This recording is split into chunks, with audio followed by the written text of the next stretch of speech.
Thank you all for taking the time to join us today. Before we get into our presentation, I'd like to review some housekeeping items with you, beginning with the note that the information we're sharing today is intended solely for providing public outreach to our stakeholders. We are not providing legal advice. A few reminders for today, and next slide, please. Members of the press, please direct your questions to media@uscis.dhs.gov. The information we share today may not be used for media attribution. Any staff from congressional offices who are joining us today, welcome. If you have any follow-up questions or any briefing requests, please contact the USCIS Office of Legislative Affairs at USCIS Congressional Inquiries at uscis.dhs.gov. This engagement will not be recorded. Following our engagement, we will post our engagement materials in the electronic reading room, probably sometime next week. A note about questions. During the engagement, you can submit questions using the Q&A box found at the top right of your screen. We will not answer case-specific questions, questions under litigation, or questions outside the scope of today's engagement. We won't be addressing individual questions today, though I imagine we'll cover some of them during the course of the presentation. After the engagement, we will review all the questions and try to address them in our FAQ or in our next engagement. Next slide, please. Today, we are pleased to have on the call Connie Nolan, Associate Director, Service Centers Operations Directorate. This directorate, known as SCOPS, adjudicates applications and petitions for individuals seeking immigration benefits that do not require in-person processing or interviews. Tracy Parsons, Senior Advisor at SCOPS. Jonathan McHale, Acting Director of the HART Service Center. Lori Gouge, Acting Deputy Director of the HART Service Center. Jen Mickey, Chief of Staff at the HART Service Center. Connie, Jennifer, Lori, Jonathan, and Tracy will provide some updates on HART, including a brief overview for individuals who may not have joined our previous engagements or received our recent stakeholder messages. I'll now pass the engagement over to Connie Nolan. Thank you so much. So we're pleased to provide you with several updates today regarding the HART Service Center in recognition and truly celebration of our 1-year anniversary. For those of you who are not familiar with the HART Service Center, it's an acronym that stands for Humanitarian Adjustment, Removing Conditions, and Travel Documents, identifying the work adjudicated by its staff. The HART Service Center is very unique. It's a 100% virtual service center, and it doesn't have a physical brick and mortar facility or location. We publicly announced the HART Service Center opening on March 30th of 2023. But I want to rest assured that our staff is working very diligently, starting back actually in January 29th of 2023. We were working on getting the HART Service Center up and running. I do also want to clarify that the HART Service Center actually receives support, non-adjudicative support, from other service centers for doing things like receiving our files, physical on-site paper-based file exchange, scanning, and other paper-based activities. A large one, of course, is receiving responses to notices of intent to deny and requests for evidence. The HART Service Center will eventually be 100% virtual with no physical location and working across multiple time zones. However, until we're fully digital, officers still have to come in, pick up their work, and take it home to their locations. So when we're fully staffed, we will have 481 employees. And I know some of you who've been with us over this last year are probably asking, 481? Yep, we have one additional position we allocated for a permanent chief of staff, who you will hear from later on in the slides today. So if you can go to the next slide, please. Just as a reminder for those who are with us and have been with us, or those who haven't had the opportunity to have one of our briefings, the HART Service Center is focused on 4 specific workloads. The 360 for petition for Amerasian widowers or special immigrants based on the Violence Against Women Act, or known as VAWA. The I-601A, applications for provisional unlawful presence waiver. The I-730, follow to join asylee relative petitions and the 918U visa, just the bona fide determinations. These 4 workloads were previously shared across multiple service centers, but they're now consolidated within our HART Service Center, including all the pending filings that are going to be adjudicated by specially trained HART officers, which not only helps us centralize it, it also helps us with improving efficiency and getting the consistency. Ultimately, the goal is to bring the additional humanitarian and other work-related HART Service Center workloads into HART.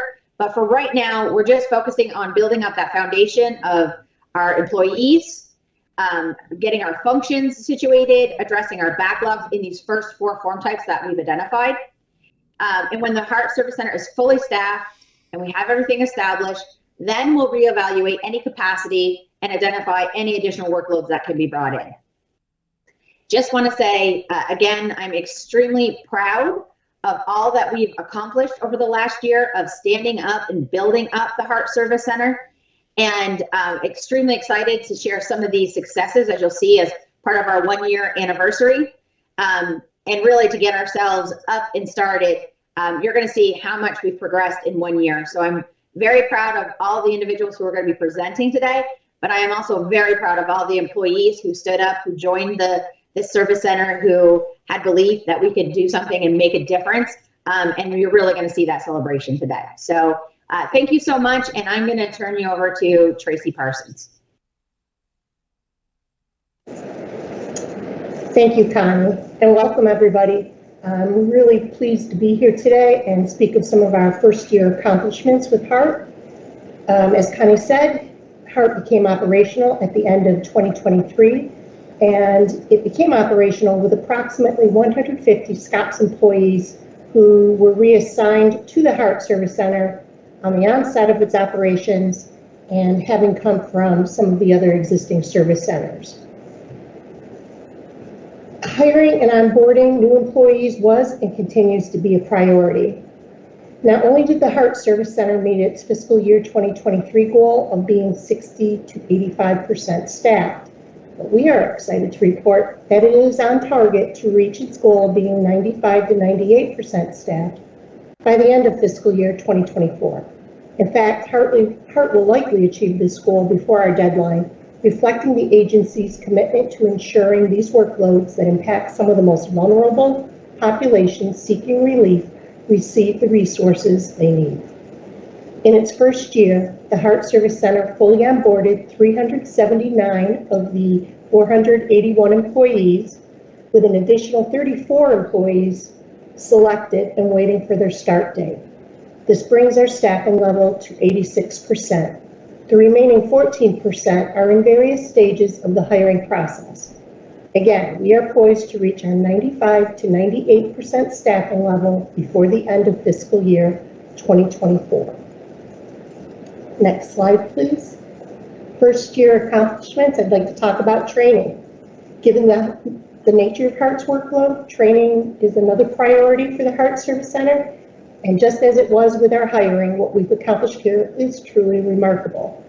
In its first year of operations, 322 employees have completed training related to the HART Service Center, including 251 officers. These officers include those permanently assigned to HART, as well as those temporarily detailed to the HART Service Center in the January to February 2023 timeframe to assist with our workloads before new employees began to onboard. A specially trained and dedicated workforce will improve the quality of processing humanitarian caseloads and ensure our services are helping stabilize vulnerable populations.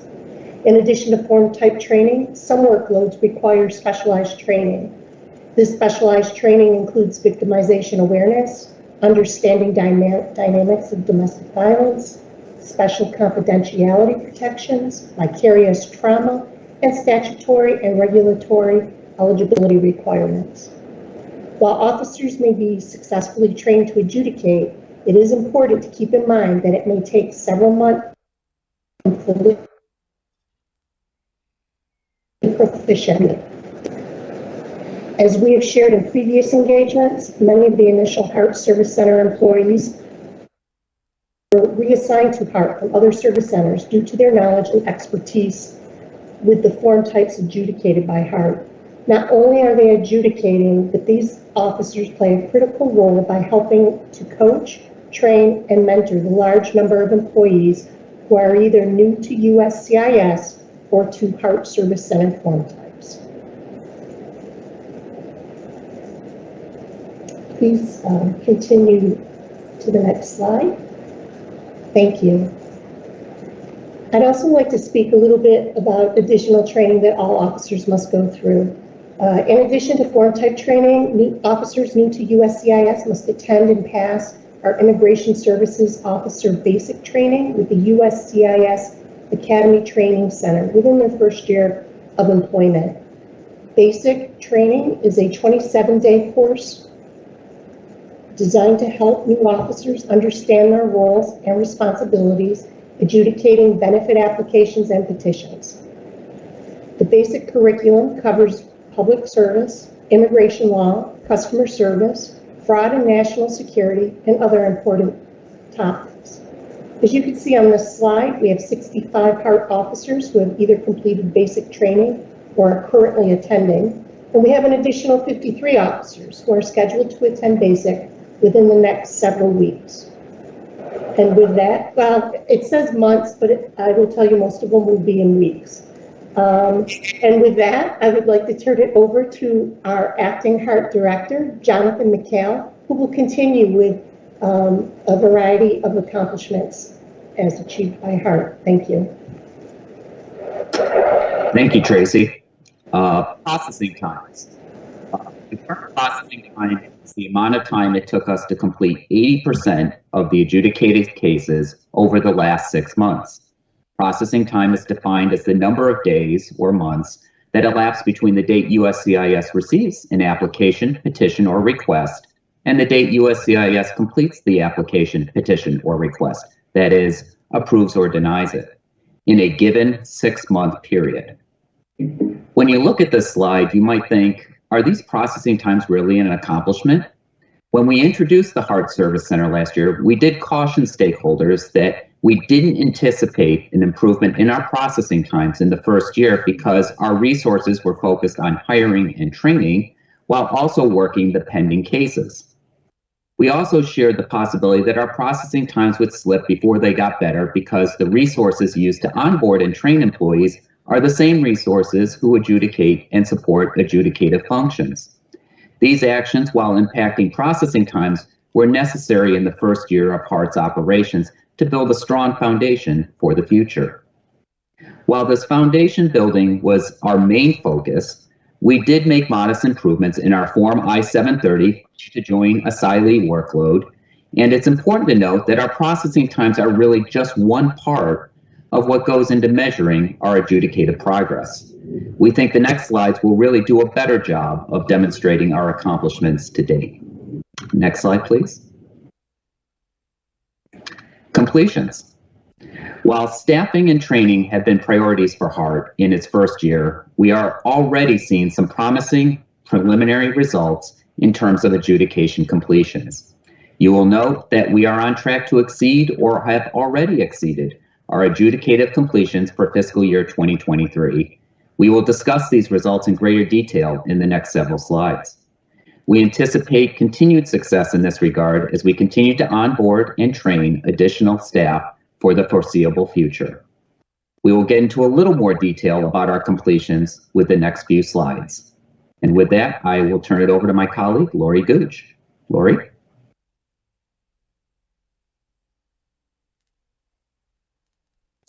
Thanks, Jonathan.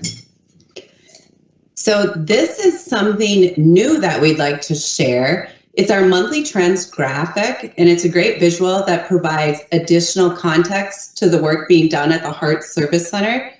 It identifies our pending, receipt, and completions data in monthly increments for fiscal year 23 and fiscal year 24, up until January of 2024. The graph on this page depicts our Form I-360 bowel workload. Admittedly, we have not made much progress here yet, but please remember that our focus was on staffing and training in the HART Service Center's first year And we also saw an increase in filings in this workload. We weren't expecting adjudicated progress until we trained officers and they gained proficiency during the first year in this highly specialized workload.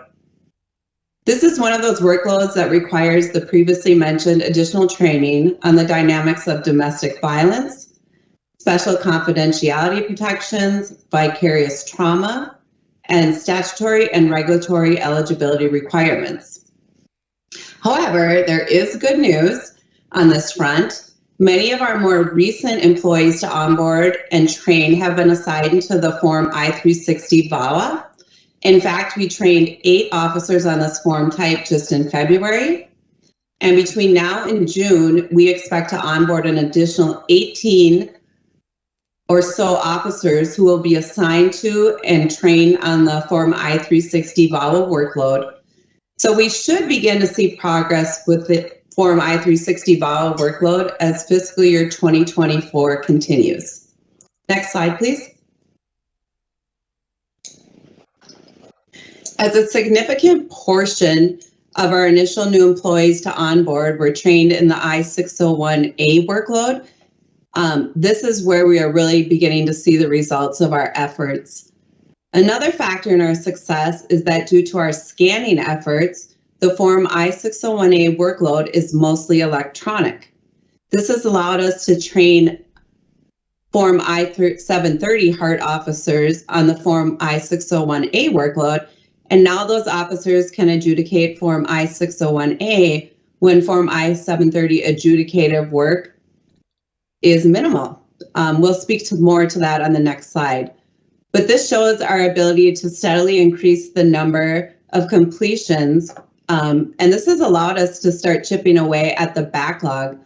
The blue portion of the graph that you're seeing, circled in red, indicates our backlog for recent months.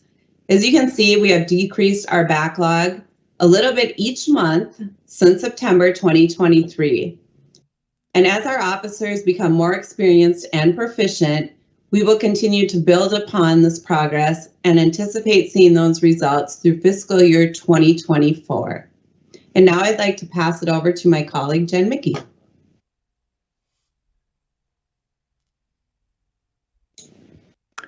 Good afternoon, and thank you, Lori.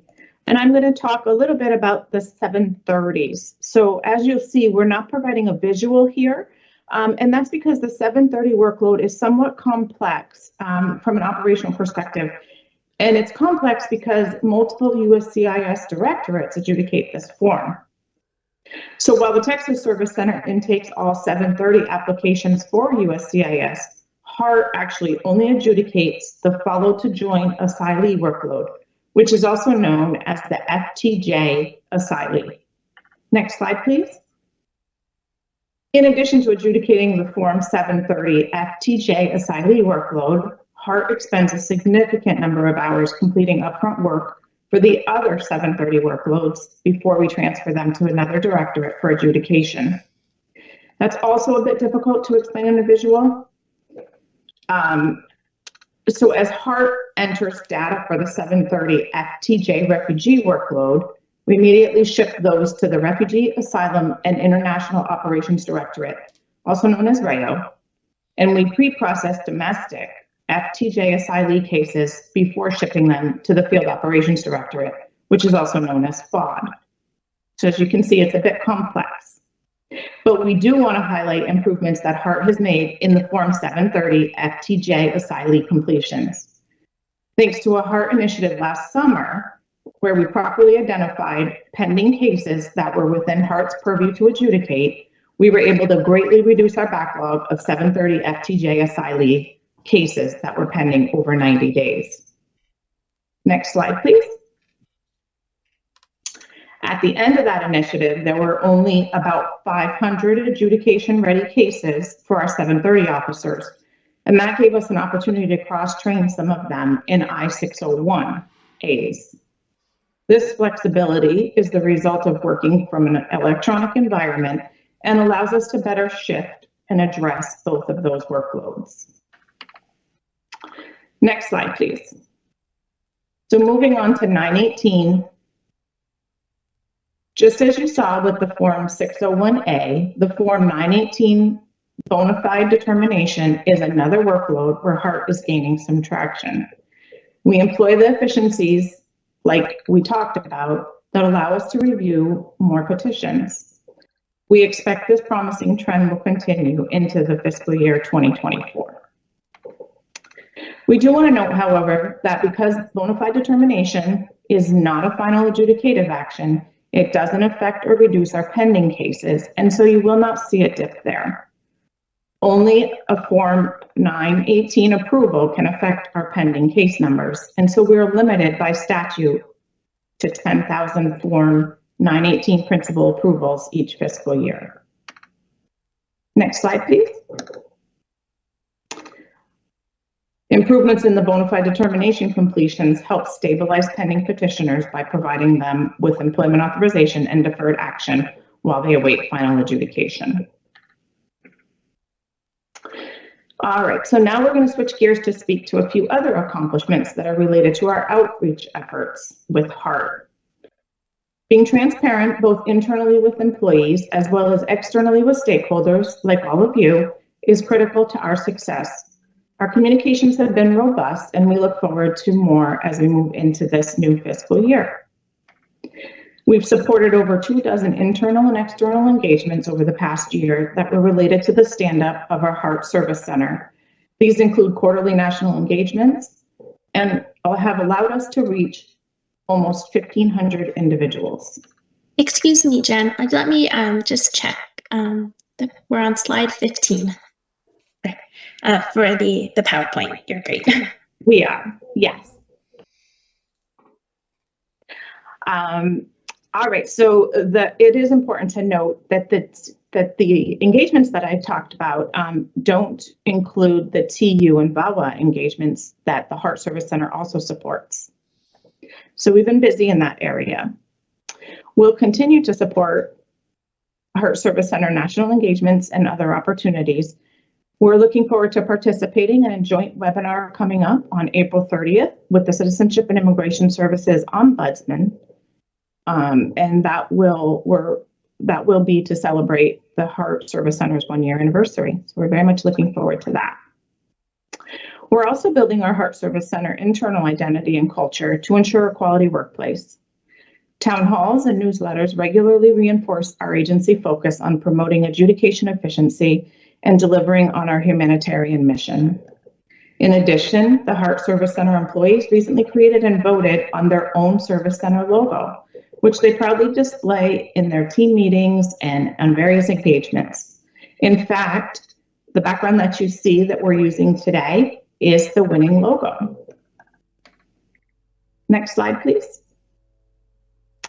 Focusing on these efforts builds cohesion and teamwork, elements that are critical to our staff who are working on filings that deal with difficult and sensitive themes and offer protection to vulnerable populations.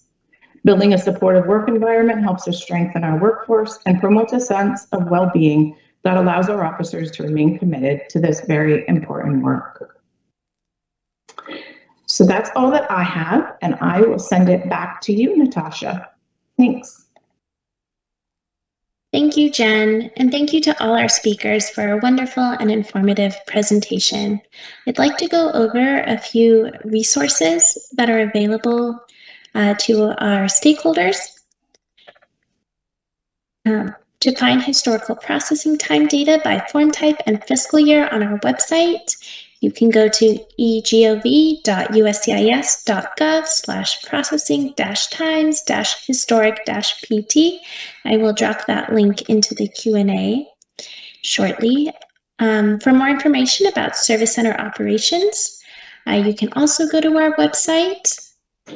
We have an inquiry process available at uscis.gov/about-us/contact-us. You can check case status online at egov.uscis.gov. And then for lockbox and Service Center filing location updates, you can also go to our website at uscis.gov. Forms/lockbox-n-service-center-filing- location-updates. And I will drop that information into the Q&A now, but I also encourage you to take a screenshot so you can see all this information. All right. To provide feedback on this engagement or ideas for future engagements, please email public.engagement@uscis.gov. As I mentioned earlier, we will be reviewing all your questions. We've seen them coming in the Q&A box. We will try to address them either through the FAQ or through future engagements. But I'd like to thank everyone who joined us today, and we look forward to connecting with you in the future.